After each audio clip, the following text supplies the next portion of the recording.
who were mobilized by 2 police vehicles from the county of Nairobi to go all the way to Nyeri to kill Rigathi Gachagua, we shall call for mass action.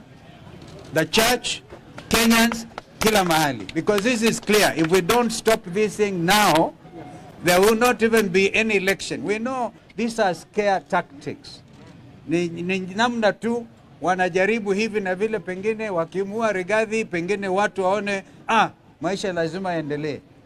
We said it and we repeat, if you touch any national leader and assassinate any national leader a few months to the next general election, this country will never be the same again. But we love this country. Kenya, we reminded the police service, is a constitutional democracy. The role of the Kenyan police is to be impartial, not to take instructions from William Ruto. The letters we have dispatched are addressed to even William Ruto himself as a chair of the National Security Council. We think he should, if he was to take his responsibility seriously, would even convene a National Security Council meeting. The IG is the first respondent. We have put the others there. Hiyo list mutapatiwa kwa media. And we are saying this matter. Kenya is not any other country anywhere in the world. Kenya will never be allowed to be Haiti. We have said if the police are working hand in hand with goons, there will be no difference as far as Kenyans are concerned. Therefore, the culture of goonism must end. Tulisema ati wanataka tuwapatie itinerary yetu kama official opposition. I mean not united opposition. Tukasema inawezekanaje? Tuwapatie itinerary yetu. Ndio sasa nyinyi mjue Rigathi atakuwa pale, Martha atakuwa pale, Eugene atakuwa pale, Muturi atakuwa pale, ndio mpange vile mtaoa leaders. Tunasema hiyo hatuwezi. Lakini finally tukasema wao watupatie a liaison officer ambaye ako operations director, I think Mr. Opio, kwamba tukimpatia hiyo itinerary yetu na mmoja wetu aumizwe, basi tutajua ni wao wametupangia. Kwa sasa tuambia tunaenda Wakulima market, tukitaka tunaenda Mavoko, at least we know the time dimension, they can't organize anything much. So we are afraid of our own police officers who should be protecting every Kenyan, not just leaders, but every Kenyan under the Constitution is entitled to security, to protection against kuharibiwa mali yao na vitu kama hivyo. So we had actually a very good meeting. And I think from today, kama anajua, we said we shall escalate this matter to the international community, all the human rights organizations, the UN itself. Wajue that indications in Kenya now are that we do not have a police service. We have a country under goonism. I think that it was my brother Rigiji who said, kumbe mulipeleka watu wetu Haiti, mukafanye benchmarking on how to hand over the country to goons. So, well, we all know, on the 25th of June last year, goons here, walikuwa wanapatiwa nafasi, they were literally escorted by the police. But now the police have even taken over the work of the goons. This is the state of security in our country. And yet, the region requires that we remain vigilant as Kenyans.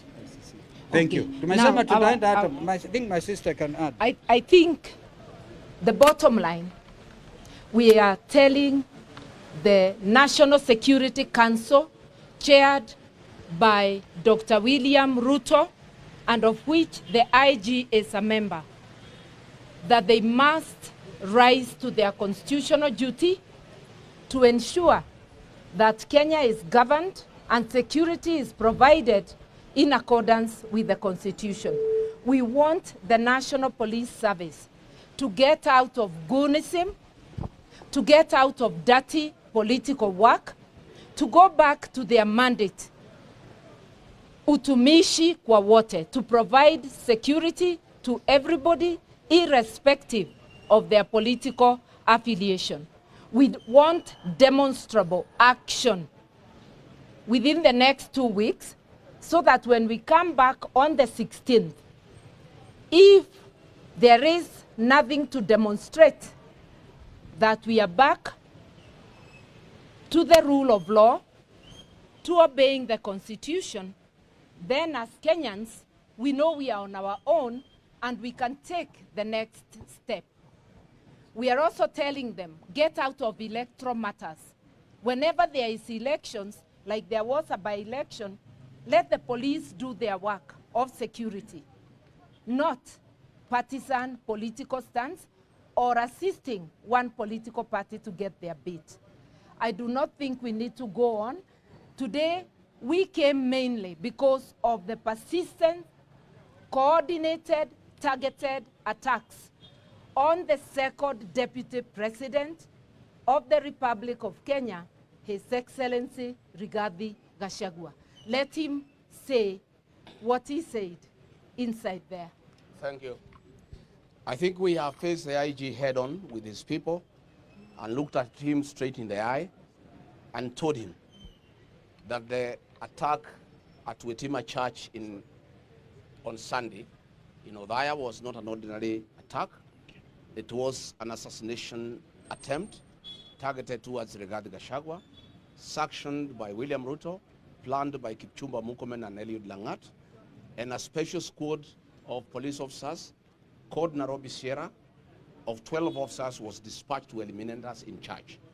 We have told the IG that before we come back on the 16th, those members of that unit need to be arrested and disarmed and taken to court, and he must give that assurance. And we have said that if this situation continues after 16th, hatutakuwa na lingine la kufanya ni kuitisha maandamano katika Jamhuri ya Kenya until Kipchumba Murkomen is removed from office, IG Kaja is removed from office, and the 2 DIGs are removed from office, and the National Police Service can be put back into order. 2 vehicles were sent from Nairobi by the regional police commander, one from Buruburu Police Station, another one from Makadara Police Station.